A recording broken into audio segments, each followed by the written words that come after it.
Olá pessoal! Vamos finalmente dar início ao conteúdo da nossa disciplina, tratando das organizações.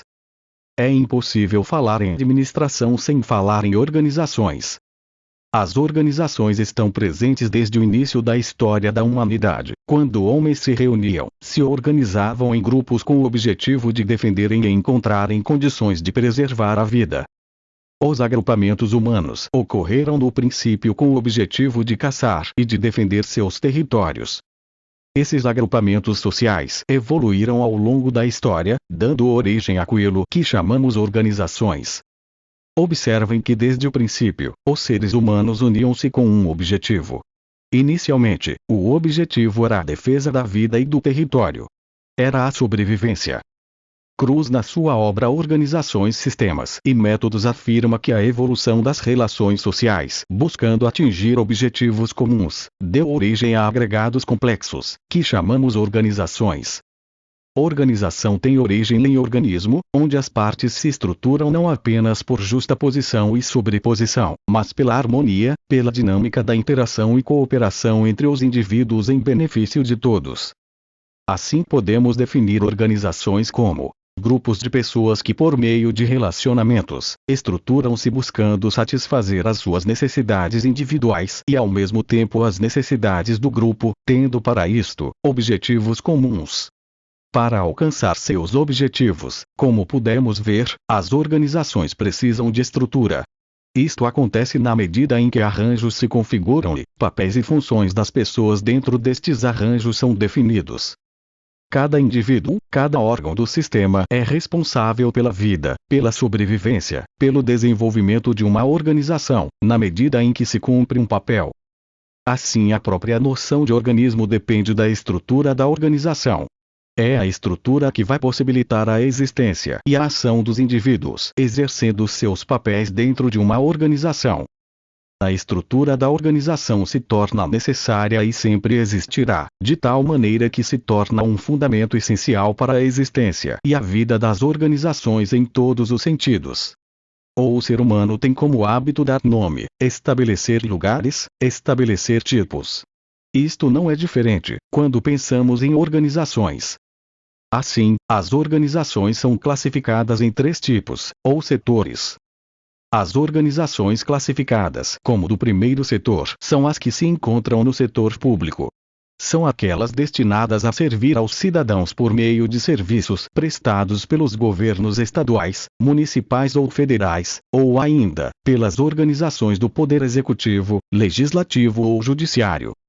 As organizações do segundo setor são as privadas. Todas as empresas constituídas em sociedade limitada, sociedade anônima, em cotas de participação ou até mesmo em contratos de gaveta, são classificadas como organizações do segundo setor. No terceiro setor encontram-se as organizações sem fins lucrativos. Exemplos de organizações classificadas no terceiro setor são os sindicatos, as organizações não governamentais, partidos políticos, cartórios, templos religiosos e entidades filantrópicas, como hospitais e escolas, entre outras.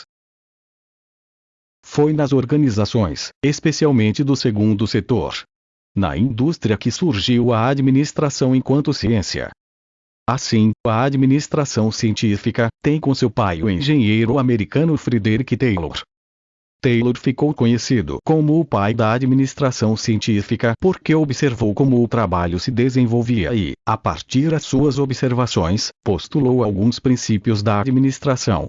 Desta forma, surgiu a Escola Clássica da Administração, também conhecida como a Escola da Administração Científica.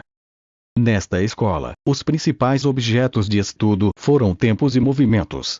Isto aconteceu dentro da indústria, com o objetivo de se aumentar a produtividade. Os princípios básicos estabelecidos pela Escola da Administração Científica foram a divisão do trabalho. Aqui surge a ideia do especialista. O trabalho era dividido conforme suas necessidades. Assim, as pessoas se encaixavam nas tarefas de acordo com seu perfil.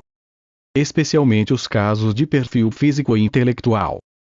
Desta forma, as tarefas que requeriam maior força física eram realizadas por homens com estrutura física compatível. Na escola clássica as decisões eram centralizadas. Os chefes tomavam as decisões e os subordinados realizavam as atividades. Os gerentes eram responsáveis por pensar, decidir, planejar e dar os comandos. Não cabia aos subordinados tomar decisões, mas apenas realizar a atividade conforme estava previsto e determinado. Um outro princípio desta escola era a forma de estruturação das organizações, que utilizava um pequeno número de subordinados ligados a um gerente. Assim, a estratégia era a formação de pequenas equipes, de tal modo que a supervisão se tornasse mais fácil. Nesta escola a impessoalidade das decisões também era uma tônica.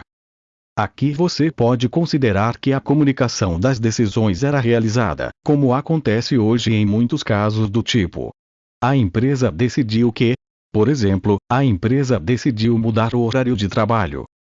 Esta escola também buscava sistemas e estruturas perfeitas, crendo que o ser humano era capaz de avaliar todas as possibilidades de uma tomada de decisão, de tal maneira que, com racionalidade absoluta, era capaz de decidir sem errar. Em se tratando de administração enquanto ciência, Fayol estabeleceu os 4 principais processos da administração. O planejamento, a organização, o comando e o controle foram considerados os principais processos, sob os quais todos os outros estão abrigados. Aqui nós concluímos esta etapa. Na próxima teremos um breve histórico da administração, quando aprofundaremos alguns temas tratados neste capítulo. Agora, responda ao teste de verificação de aprendizado e verifique se você entendeu bem o que foi abordado até aqui. Para passar ao próximo módulo, você deverá alcançar mais que 80% de acertos.